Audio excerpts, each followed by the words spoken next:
देवताओं पर प्रथम आक्रमण कर चुका था, जो अब देवताओं के लिए एक चुनौती बन गई थी, क्योंकि सभी देव उस आक्रमण को रोक पाने में असमर्थ होकर पूर्ण रूप से विचलित हो उठे थे।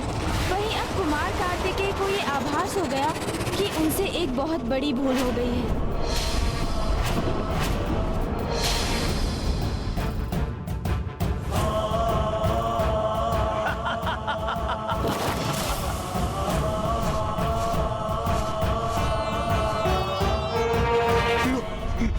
पकड़ो मेरी भुजा, बाहर आओ, बाहर आओ, स्थिर रहो, स्थिर रहो। तुम्हें खींच लेंगे हम। हाँ, बाहर आओ, बाहर आओ।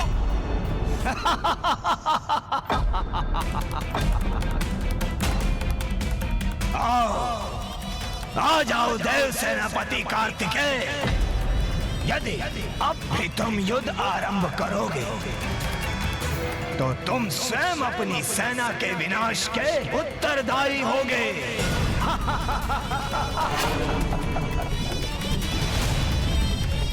नहीं, ये क्या कर दिया मैंने? मुझसे इतनी बड़ी भूल कैसे हो गई?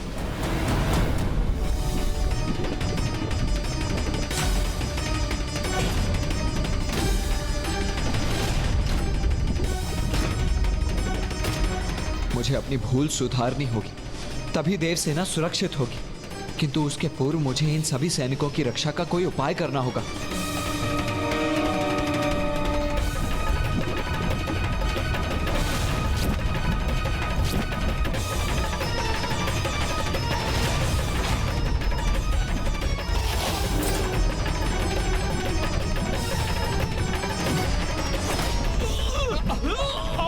बाहर आओ, और प्रयास करो, और प्रयास करो। आओ।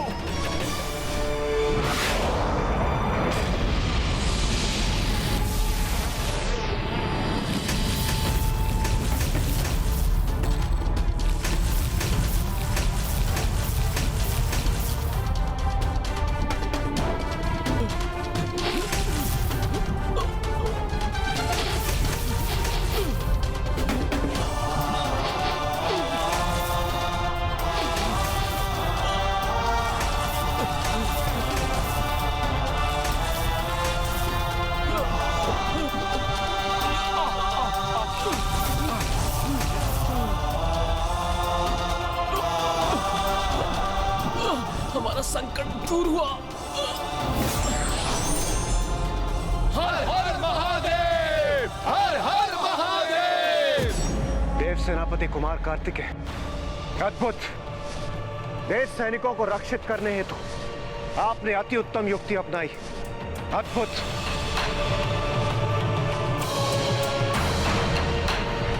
नहीं देवराज, देवताओं की रक्षा तो मेरा कर्तव्य है, और जहां मैंने अपना यह कर्तव्य निभाया है, वहीं मुझसे एक बहुत बड़ी भूल भी हो गई है। भूल? कैसी भूल देव सेनापति कुमार कार्तिकेय? इतना बड़ा युद्ध आरंभ करने के पूर्व मुझे महागणपति जी की पूजा कर उनका आशीष अवश्य प्राप्त कर लेना चाहिए था।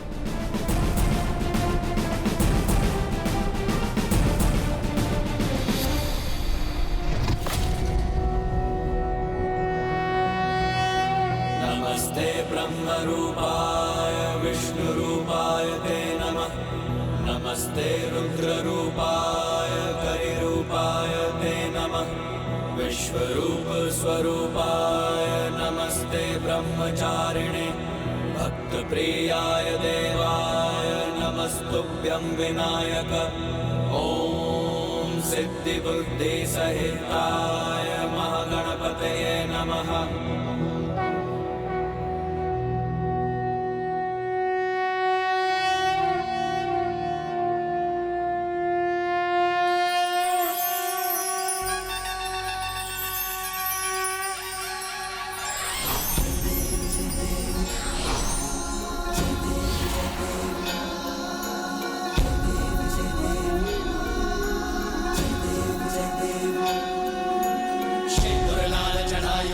पुत्र कार्तिकेय, लाल विराजे सुत गौरी हर को। हाथ लिए गुड़ लड्डू शाही सुरवर को।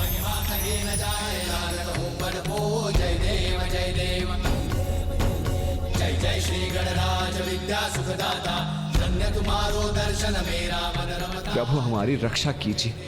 माता पार्वती और पिताश्री का आशीर्वाद तो मुझे प्राप्त है, किंतु मुझे ये भी ज्ञात है कि ये युद्ध इतना सहज और सरल नहीं है। इसीलिए मैं आपसे निवेदन करता हूं प्रभु कि मेरा मार्गदर्शन कीजिए, जिससे मैं देवताओं को विजय दिलवा सकूं और तारकासुर का अंत कर सकूं। तुम उचित कहते हो पुत्र कार्तिकेय। ये सरल युद्ध तो कदापि नहीं है, क्योंकि तारकासुर एक मायावी असुर है और इस युद्ध में विजय प्राप्त करने हेतु ही उसने शोणितपुर का निर्माण किया है। मायावी नगरी है शोणितपुर।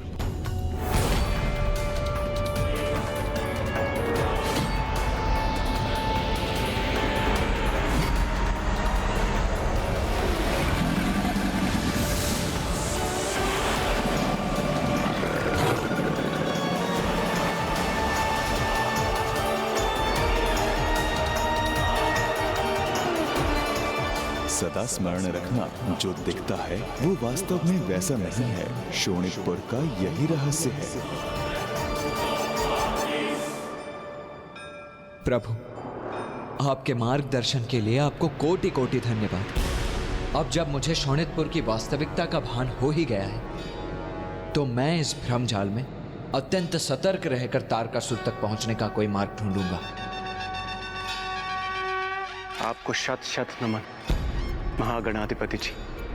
आपकी कृपा के कारण ही देव सेनापति कुमार कार्तिकेय तारकासुर का वध कर अपना कर्तव्य पूर्ण कर पाएंगे। नहीं, तारकासुर का वध नहीं हो सकता। मृत्यु के मुख में भी जाकर उसकी मृत्यु नहीं होगी।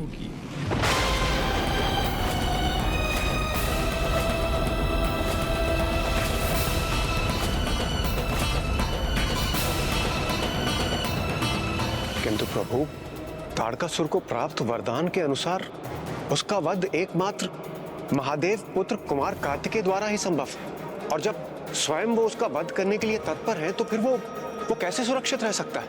आपने सर्वथा सत्य कहा देवराज। तारकासुर का वध कुमार कार्तिकेय के द्वारा ही संभव है, किंतु ये भी सत्य है कि उसको मृत्यु प्रदान करना सहज कदापि नहीं होगा। प्रभु, तारकासुर के आतंक से सृष्टि को मुक्ति दिलाने के लिए कृपया आप मेरा मार्गदर्शन करें।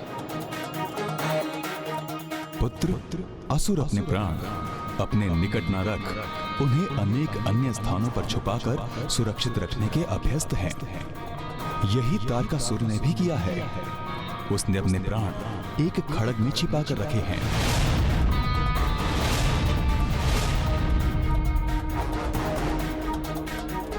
एक खड़ग में प्रभु?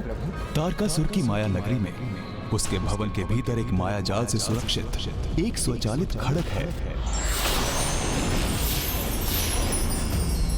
सर्वप्रथम तुम्हें उसे प्राप्त कर उसे नष्ट करना होगा पुत्र। शोणितपुर के अंधकारमय आकाश में एक भवन है। उसी भवन में वो मायावी खड़ग सुरक्षित है। जब तुम शोणितपुर के भीतर पहुंचोगे, तब तुम्हें उस भवन के मार्ग में अनेकों बाधाओं का सामना करना होगा। स्मरण रखना पुत्र, उस समय तुम्हें उसी मार्ग पर आगे बढ़ना है जो सर्वप्रथम एक वन में परिवर्तित हो जाए। किंतु वो वन भी वन जैसा नहीं होगा। उस वन को पार करने पर तुम एक खुले विस्तार वाले स्थान पर पहुंचोगे। क्योंकि मायावी शोणितपुर में सब माया है, इसलिए ये आवश्यक नहीं कि वहां जो भी तुम्हें दिखाई देगा वो सत्य ही होगा। और हाँ पुत्र, तारकासुर को इसका भान नहीं होना चाहिए कि तुम्हें उसके खड़ग का रहस्य ज्ञात हो गया है।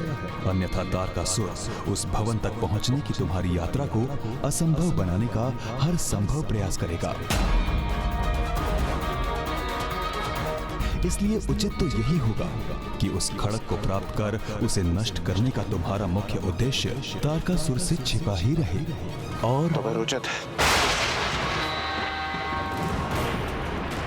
सर्वप्रथम हम उस खड़क को ही ढूंढेंगे। हमें मात्र एक खड़क को ढूंढना है। उसे नष्ट करने पर नाश होगा हमारे सबसे बड़े शत्रु का। धन्यवाद प्रभु, अब ऐसा ही करेंगे हम। आपकी कृपा से अब तारकासुर का अंत दूर नहीं।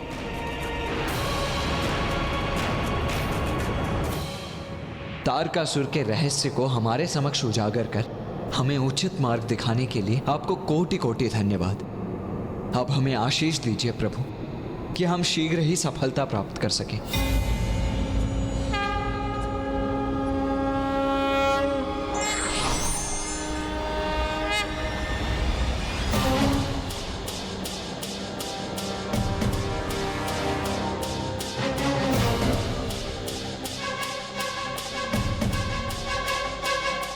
प्रभु, आपके मन में उठ रहे विचार का आभास है मुझे।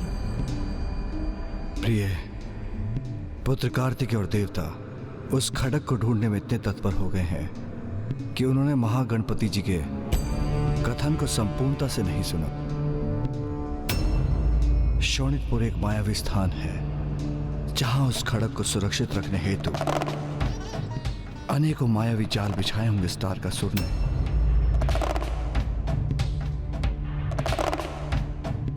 इसलिए देवताओं का उस खड़क तक पहुंचना इतना सरल नहीं होगा, किंतु यदि देवता धैर्यपूर्वक महागणपति जी के पूर्ण कथन को सुनते तो शोणितपुर की माया को निष्फल करने के सहायक उचित दिशा के निर्देश प्राप्त होते। किंतु आपको तो ज्ञात है, अर्थ ज्ञान से किया कार्य अनेकों अपरिचित संकटों को आमंत्रण देने के समान है।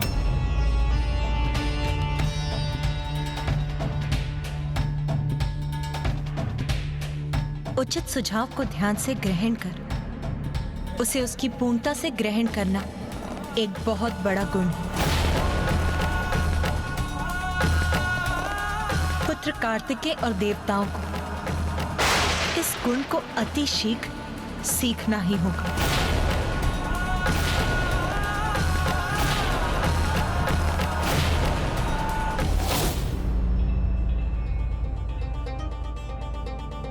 श्री महागणपति जी ने हमें तारकासुर के अंत का सूत्र दिया है। हाँ देव सेनापति कुमार कार्तिकेय, किंतु मुझे आशंका हो रही है कहीं तारकासुर हमारा स्वर न सुन ले और खड़क को लेकर सजग न हो जाए। इसलिए हमें और विलंब किए बिना शीघ्र अतिशीघ्र उस खड़क को ढूंढकर उसे नष्ट कर देना चाहिए। देव सेनापति जी, ये खड़ग अवश्य स्वर्ण से निर्मित होगा, रत्न जड़ित होगा, बहुमूल्य होगा और मूल्यवान वस्तुएं तो अपने आप मेरे समक्ष प्रकट हो जाती हैं। इसलिए इस खड़ग को ढूंढने के लिए सर्वथा उपयुक्त मैं ही हूं। आप मुझे अनुमति दीजिए, मैं भीतर जाऊंगा और उसे ढूंढ निकालूंगा। उचित है कुबेर देव जी, किंतु मैं भी आपके साथ चलूंगा। नहीं नहीं कुमार कार्तिकेय, यदि आप वहां गए तो तारकासुर को भनक पड़ जाएगी कि आप वहां किसी महत्वपूर्ण प्रयोजन से पहुंचे हैं। इसलिए मेरे विचार से कुबेर देव के साथ आपको नहीं, मुझे वहां जाना चाहिए। इससे उसे यह प्रतीत हो कि आपने हमें उस पर आक्रमण करने हेतु वहां भेजा है। हाँ देव सेनापति जी, यदि आप वरुण देव, सूर्यदेव यहीं उपस्थित रहेंगे तो तारकासुर को तनिक भी शंका नहीं होगी। और इसी अवधि में मैं कुबेर जी और देवराज के साथ जाकर उस खड़क को ढूंढ निकालेंगे। क्या आपको पूर्ण विश्वास है कि यही उचित होगा? हाँ कुमार कार्तिकेय, इसलिए हमें अविलंब अब आगे बढ़ना चाहिए।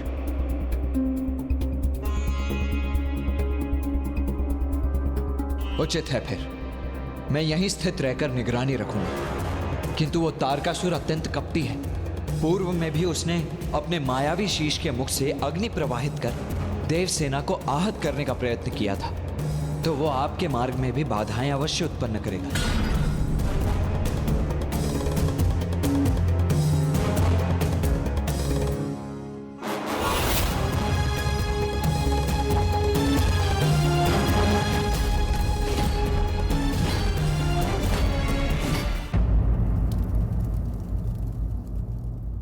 इतने समय से शांत थे ये देवता, आपस में मंत्रणा कर रहे थे और अब अपनी रणनीति स्थिर कर हम पर आक्रमण कर रहे हैं। मुख्य प्रवेश द्वार खोल दो, मुख्य प्रवेश द्वार खोल दो, मुख्य प्रवेश द्वार खोल दो। महाराज, ये क्या कह रहे हैं आप? मेरे आदेश देते ही मुख्य द्वार खोल देना है, मुख्य द्वार खोल देना है।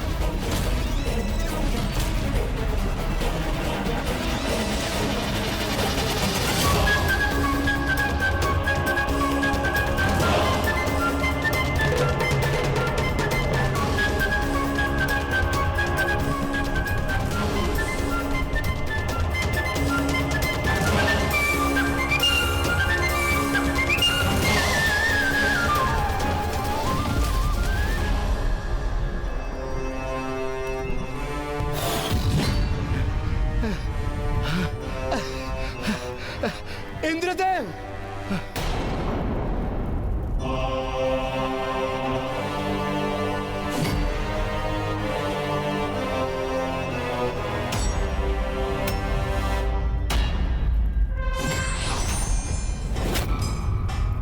मेरा प्रहार इस द्वार को अवश्य भेद देगा।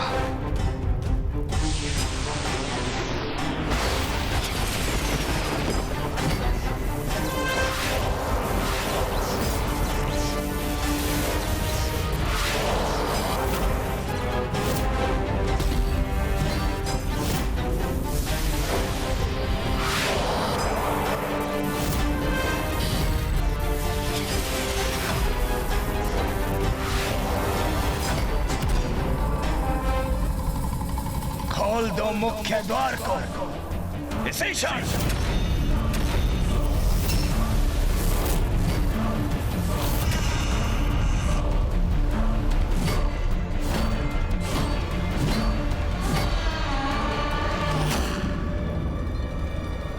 ये क्या हुआ वहां? कैसे संभव है? देखा कैसे मैंने अपनी शक्ति के प्रभाव से शौणिकपुर के इस विशाल द्वार को खोल दिया। ये तो केवल आरंभ है, आरंभ। तुमसे बहुत बड़ी भूल हुई है तारकासुर, बहुत बड़ी भूल। समय रहते तुम्हें अपनी पराजय स्वीकार कर लेनी चाहिए थी, किंतु अब नहीं।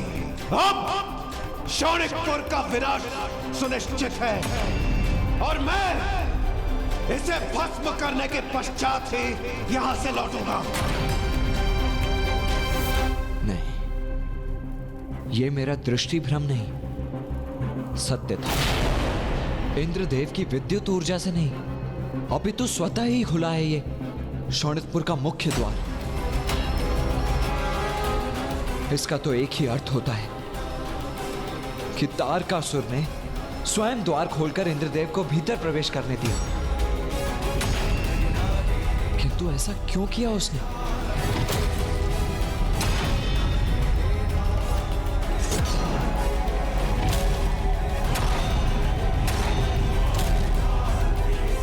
क्योंकि ये इंद्रदेव, वायुदेव और कुबेर तो मेरे सामने मात्र तुच्छ मीन है, जिन्हें मैं अपने जाल में कभी भी जकड़ सकता हूं। मेरे लक्ष्य तक पहुंचने के निमित्त मात्र हैं ये। इसलिए इंद्र का ये विश्वास कि उसने शौणिकपुर के शक्तिशाली द्वार को खंडित कर दिया, मेरा ही सहायक बनेगा। इंद्र का ये दम उसे मेरे समक्ष प्रस्तुत करेगा, और जिसे मैं अपने माया जाल में जकड़ना चाहता हूं, महादेव पुत्र कुमार कार्तिकेय शीघ्र बंदी बनेगा मेरे माया जाल में।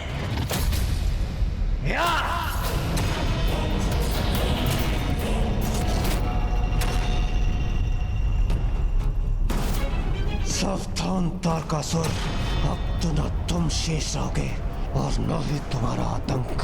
यह अवश्य तारकासुर का कोई कपट जाल है। देवराज, सावधान रहिए। रुक जाइए देवराज।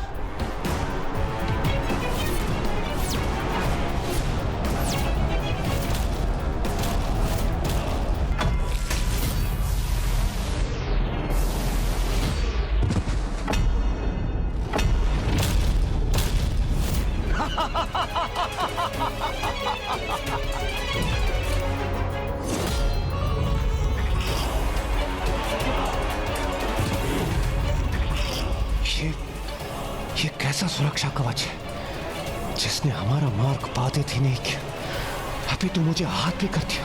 कल्पना से भी परे है, अर्थात कुटिल तारकासुर को परास्त करना सरल नहीं, किंतु मैं इस प्रकार स्थिर भी तो नहीं रह सकता। अब मुझे ही इसका हल निकालना होगा। बिना सोचे समझे और बिना योजना रणनीति के शत्रु पर आक्रमण नहीं करना चाहिए, अन्यथा युद्ध से पूर्व पराजय का मुख देखना पड़ सकता है। For more updates, subscribe to our channel, click the show links and enjoy watching the videos.